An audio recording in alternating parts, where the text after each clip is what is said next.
Everyone అందరికీ నమస్కారం. నేను మీ అనన్య నాగల. సో ఈరోజు నేను మీ అందరికీ ఒక ఇంపార్టెంట్ విషయం చెప్తామని అనుకుంటున్నాను అండి. ఏంటి అంటే ఈ విషయం నాకు ఎక్స్పీరియన్స్ అయిపోయిన తర్వాత నా ఫ్రెండ్స్ దగ్గర నుంచి వాళ్ళందరి దగ్గర నుంచి విన్న తర్వాత నాకు తెలిసింది ఏంటి అంటే this is a very big serious issue. చాలా జరుగుతున్నది దీని చుట్టూ. సో నాకు జరిగిన ఎక్స్పీరియన్స్ ఫస్ట్ నేను మీకు షేర్ చేస్తాను. ఏంటి అంటే ఒక 3 days బ్యాక్ నాకు ఒక కాల్ వచ్చిందండి. ఒక కస్టమర్ కేర్ నెంబర్ నుండి కాల్ వచ్చింది. లిఫ్ట్ చేశాను. లిఫ్ట్ చేస్తే వాళ్ళు మీ నెంబర్ని ఒక 2 hours బ్లాక్ చేస్తున్నామని చెప్పారు. నాకు అర్థం కాలేదు బ్లాక్ చేయడం ఏంటి, అసలు ఏంటో జరుగుతుందో తెలుసుకున్నామని 9కి ప్రెస్ చేయండి. ఒక ఫీమేల్ మాట్లాడింది. 9 ప్రెస్ చేయండి ఏంటి ఫర్దర్ డీటెయిల్స్ కోసం అంటే 9 ప్రెస్ చేశాను కస్టమర్ కేర్ పర్సన్తో మాట్లాడదాము అని చెప్పేసి. ఆ పర్సన్ చెప్పాడు Feb 8, 2024 ముంబై అంధేరిలో మీ దగ్గర నుంచి ఒక సిమ్ మీ ఆధార్ కార్డ్ని యూజ్ చేసి ఒక సిమ్ తీసుకున్నారండి. ఆ సిమ్ ఏంటి అంటే చాలా ఫ్రాడ్ కేసెస్ జరుగుతున్నాయి, దాంట్లోంచి మనీ లాండరింగ్ ఆ కేసెస్ అన్ని నడుస్తున్నాయి. సో ఆ సిమ్ బ్లాక్ చేస్తున్నాము. బట్ ఫ్యూచర్లో ఇలాంటివి రాకుండా ఉండాలి అండ్ ఆల్సో మీరు ఇలాంటి స్కామ్ లో మీరు పార్ట్ కాదు అని అనుకోవాలంటే పోలీస్ క్లియరెన్స్ సర్టిఫికేట్ తీసుకోండి అని చెప్పాడు. అది లైక్ ఓకే సర్టిఫికేట్ ఉంటే ఎప్పటికైనా బెటర్ కదా అని చెప్పేసి ఓకే అని చెప్పాను. ఓకే అని చెప్తే అతనే ట్రాయ్ నుండి కాల్ చేస్తున్నాం మేము. సో నేను మీకు పోలీసులకి డైరెక్ట్ గా కాంటాక్ట్ లో పెడతానండి, వాళ్ళకి ఆన్లైన్ లో కంప్లైంట్ ఇచ్చేయండి అన్నాడు. సో అతనే కనెక్ట్ చేశాడు నన్ను పోలీసులకి. వాళ్ళు కనెక్ట్ చేసిన తర్వాత అతను ఏం జరిగింది చెప్పండి అంటే మొత్తం చెప్పాను అనమాట. సో మొత్తం చెప్పిన తర్వాత వీళ్ళంతా ఇంగ్లీష్ లోనే మాట్లాడుతుంది. This conversation happening in English. ఎందుకు నేను పర్టికులర్ గా చెప్తున్నాను అంటే ఇది ముంబై బేస్డ్ పీపుల్ లేకపోతే నార్త్ బేస్డ్ పీపుల్ చేస్తున్నట్టు నాకు అనిపించింది most of the time. So వాళ్ళు నన్ను ముంబై పోలీస్ స్టేషన్ కి రమ్మంటే నేను హైదరాబాద్ నుండి అండి అంటే ఓకే హైదరాబాద్ నుంచి అయితే ఒక స్కైప్ నుండి ఒక వీడియో కాల్ కంప్లైంట్ ఇవ్వండి, మాకు సరిపోతుంది, మేము యాక్షన్ తీసుకుంటాము, మీకు పోలీస్ క్లియరెన్స్ సర్టిఫికేట్ ఇస్తామని చెప్పారు. ఓకే అని చెప్పాను. స్కైప్ కాల్ చేస్తే రికార్డింగ్ పిఎస్ అనే ఐడి నుండి వాళ్ళు వీడియో కాల్ చేయడం జరిగింది. నాకు ఇచ్చారు ఐడి, నేను ఆ ఐడికి వీడియో కాల్ చేశాను అనమాట. వీడియో కాల్ చేసిన వెంటనే అతను ఏం చెప్పాడంటే మీ మొబైల్లో యాక్టివ్ ఇంటర్నెట్ కనెక్షన్ ఉందా అని అడిగాడు. ఉంది అన్నాను. మీ మొబైల్లో ఛార్జింగ్ ఉందా అన్నాడు. ఛార్జింగ్ ఉంది అన్నాను. అండ్ ఆల్సో మీరు వీడియో కాల్లో మాకు కంప్లైంట్ చేస్తున్నప్పుడు థర్డ్ పర్సన్ ఇంటరాక్షన్ ఏమీ ఉండకూడదు, అంటే వీడియోలోకి థర్డ్ పర్సన్ రావద్దు, కంప్లైంట్ కాబట్టి నేను మీరు ముంబై పోలీస్ సిస్టమ్ ట్రాక్ చేస్తున్నాం కాబట్టి ఇది మళ్ళీ మీ కంప్లైంట్ ని వ్యాలిడ్ కంప్లైంట్ లాగా తీసుకోవడానికి ఉండదు అని చెప్పాడు. So I like okay. పక్కన ఎవరు మా మమ్మీ వాళ్ళు మాట్లాడుతుంటే వద్దు అన్నాను. హీ టోల్డ్ మీ లైక్ వేరే రూమ్ లోకి వెళ్ళి కంప్లైంట్ ఇవ్వండి అన్నాడు. ఓకే అని చెప్పేసి ఒక రూమ్ లోకి వచ్చి కంప్లైంట్ ఇవ్వడం స్టార్ట్ చేశాను. ఏమేమి జరిగిందో చెప్పాను. అతను వెంటనే ఏం చేశాడంటే వేరే వాళ్ళ ఎగ్జిక్యూటివ్ తో మాట్లాడతానండి, మీ ఆధార్ నెంబర్ మీద ఆధార్ నెంబర్ తీసుకున్నాడు. అప్పటికే ఆధార్ నెంబర్ మీద ఏమేమి నెంబర్స్ ఇంకా తీసుకున్నారు అని చెప్పేసి ఎగ్జిక్యూటివ్ సంథింగ్ ఒక పర్సన్ తో మాట్లాడతాను అని చెప్పేసి మా అఫీషియల్స్ తో మాట్లాడతాను అని చెప్పేసి వాకీ టాకీలో ఎలాగైతే copy that copy this something అలా మాట్లాడతారు కదా రోజు అట్లా వాళ్ళు మాట్లాడుతున్నారు అనమాట. ఈ కెన్ యూ కాపీ దిస్, ఈ మొబైల్ నెంబర్ పైన ఈ ఆధార్ నెంబర్ పైన ఏదన్నా డీటెయిల్స్ ఉన్నాయా, ఏదైనా అకౌంట్ నెంబర్స్ ఎవరైనా తీసుకున్నారా అని అడిగారు. ఓకే వాళ్ళు వెంటనే షాక్ అయ్యి oh my god this account has 25 account numbers, 25 account numbers Jammu Kashmir, Delhi, అక్కడ మనీ లాండరింగ్, డ్రగ్స్ కేస్ ఇలా చాలా వాటిలో ఇన్వాల్వ్ అయ్యింది అకౌంట్ నెంబర్స్ అన్ని అని చెప్పి కమిషన్ బేస్డ్ మీద వర్క్ చేస్తుంది ఇది అని చెప్పేసి ఏదో చాలా పెద్దగా మాట్లాడేశాడు అనమాట. వెంటనే ఆ పోలీస్ ఆఫీసర్ నాతో మాట్లాడడం వీడియో కాల్లో ఫస్ట్ చూడంగానే అతను ఒక పోలీస్ డ్రెస్ వేసుకొని మన పోలీస్ స్టేషన్ ఎలా ఉందో అలానే ఉంది.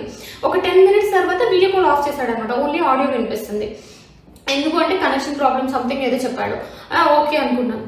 సో అతను ఆ ఆడియో కాల్లోని అసలు నువ్వు మనీ వాళ్ళ దగ్గర నుంచి కమిషన్ తీసుకున్నావని మినిమం ఒక 30-40 times అడిగి నువ్వు ఎడ్యుకేటెడ్ పర్సన్ కదా ఇలా కమిషన్ తీసుకోవాల్సిన అవసరం ఏంటి అని చెప్పి ఒక ముస్లిం పేరేదో చెప్పి అతని దగ్గర నుంచి నువ్వు కమిషన్ తీసుకున్నావు అలా చాలా చెప్పాడు అనమాట.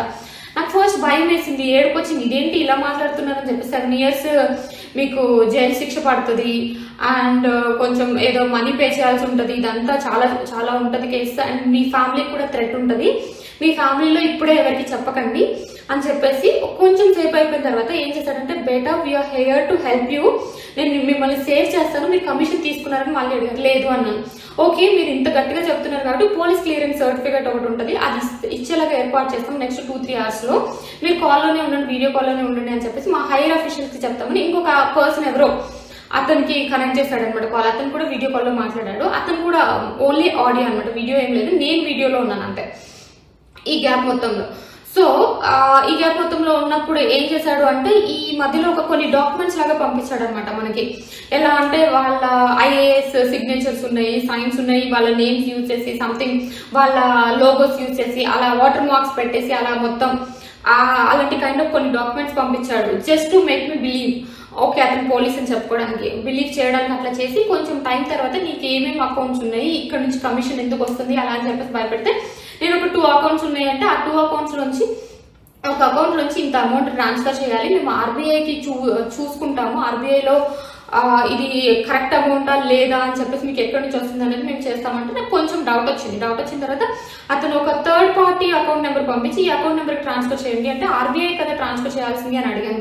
అడిగితే మా పోలీస్ డిపార్ట్మెంట్ లో కూడా ఇంత పెద్ద స్కామ్ కాబట్టి పోలీస్ డిపార్ట్మెంట్ లో కూడా ఇలాంటి వాళ్ళు ఉండొచ్చండి, మేము అందుకని సేఫ్టీ మేనేజ్ చేసి ఒక థర్డ్ పార్టీ అకౌంట్ నుంచి మిమ్మల్ని ట్రాన్స్ఫర్ చేయమని అడుగుతా అంటే నాకు అప్పుడు కొంచెం డౌట్ వచ్చి నేను గూగుల్ చేశాను, వేరే పర్సన్స్ అడిగాను అనమాట. అడిగినప్పుడు నాకు తెలిసింది అండ్ గూగుల్ చేయడం వల్ల తెలిసింది ఏంటంటే ఇలాంటి స్కామ్స్ చాలా జరుగుతున్నాయి.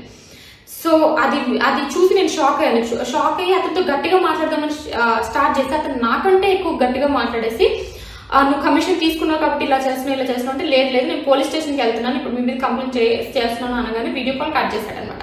That's what happen. ఇలా జరిగిన తర్వాత నాకు అర్థమైంది, నా ఫ్రెండ్స్తో షేర్ చేసినప్పుడు నాకు అర్థమైంది ఏంటి అంటే చాలా జరుగుతున్నాయండి ఇలా. You have to be really careful. అంటే ఒక్కొక్కరికి ఇలానే కాదు, ఒక్కొక్కరికి ఒక్కొక్కలాగా. ఇప్పుడు నాకు మెయిన్ గా అనిపించింది ఏంటి అంటే అమ్మాయిలని భయం, లేకపోతే మీ ఫ్యామిలీ మెంబర్స్ ఎవరో ప్రాబ్లమ్ లో ఉన్నారు మనీ ట్రాన్స్ఫర్ చేయండి అని అడుగుతున్నారు. మాక్సిమం అబ్బాయిలు దానికి భయపడరు, లొంగర్ కాబట్టి ఆశ పెడుతున్నారు. లైక్ మీరు ఇంత అమౌంట్ ఇస్తే, ఇప్పుడు ఫర్ ఎగ్జాంపుల్ స్టాక్ మార్కెట్ లో స్కామ్స్ లాగా మీరు ఇంత అమౌంట్ ఇస్తే మీకు డైలీ ఇంత అమౌంట్ ఇస్తాము, ఇంత ట్రాన్స్ఫర్ చేస్తామని చెప్పేసి ఆశ పెడుతున్నారు. ఆర్ ఎల్స్ మీ ఇమేజెస్ మా దగ్గర కొన్ని ఉన్నాయి అది ఇది అని చెప్పేసి ఏది జరిగినా అండి వాళ్ళు మనీ అడుగుతున్నారు అంటే that comes under cyber crime. ఎందుకంటే ఇలా చాలా జరుగుతున్నాయి, చాలా రేస్ లో జరుగుతున్నాయి. మనకు అసలు ఇమాజిన్ కూడా చేసుకోలేము వాళ్ళకున్న నెట్వర్క్ చూస్తే. కొంతమంది కస్టమర్ కేర్స్ నడుపుతున్నారు అంటే మనం అర్థం చేసుకోవచ్చు. నేను సైబర్ క్రైమ్ డిపార్ట్మెంట్ కి వెళ్ళినప్పుడు అండ్ ఆల్సో నా బ్యాంక్ అకౌంట్ బ్రాంచ్ దగ్గరికి వెళ్ళినప్పుడు నాకు తెలిసింది ఏంటంటే ఇలాంటివి ఇంతకుముందు వీక్లీ వన్స్ 2 days ఒకటో జరిగేది, ఇప్పుడు బ్యాంక్ బ్రాంచెస్ లో ఎవ్రీడే 2-3 కంప్లైంట్స్ ఉంటున్నాయి. అంటే అర్థం చేసుకోవచ్చు ఇది ఎంత పెద్ద రేంజ్ లో ఉందో. సో నేను ఒక 2 things చెప్దాం అనుకుంటున్నానండి.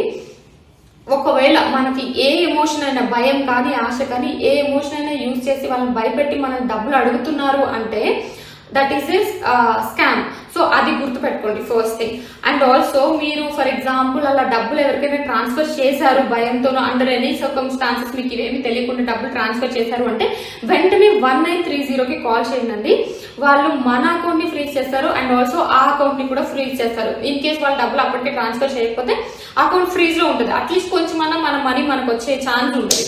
సో ఓకేనా, ఇవి 2 things అండి. మీరు ఇవి చాలా బాగా గుర్తుపెట్టుకోండి. నేను చాలా ఎక్స్పీరియన్సెస్ వింటున్నాను ఈ మధ్య ఒక్కొక్కరికి ఏమేమి జరిగిందో. సో మీకేమన్నా జరిగితే వెంటనే మీకు దగ్గర వాళ్ళతో షేర్ చేసుకోండి అండ్ ఆల్సో సైబర్ క్రైమ్ లో రిపోర్ట్ చేయండి. ఇట్ ఈస్ రియల్లీ ఇంపార్టెంట్ అండి. పోలీసులు వాళ్ళందరినీ పట్టుకోవడానికి చాలా ఇంపార్టెంట్ అవుతుంది మనం ఇచ్చే కంప్లైంట్ అనేది.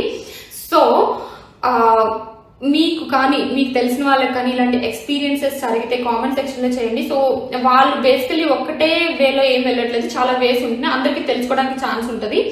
అండ్ ఆల్సో ఈ వీడియోని మీకు తెలిసిన వాళ్ళకి చాలా మందికి ఆర్ ఎల్స్ మీకు ప్రాబ్లమ్ లో ఉన్న వాళ్ళ ఎవరికైనా షేర్ చేయండి. ప్రాబ్లమ్ ఇన్ ద సెన్స్ ఇలా అవుతుంది అని చెప్పేసి అవేర్నెస్ కల్పించడానికి. సో అది మనందరికీ యూజ్ అవుతుంది. Thank you so much.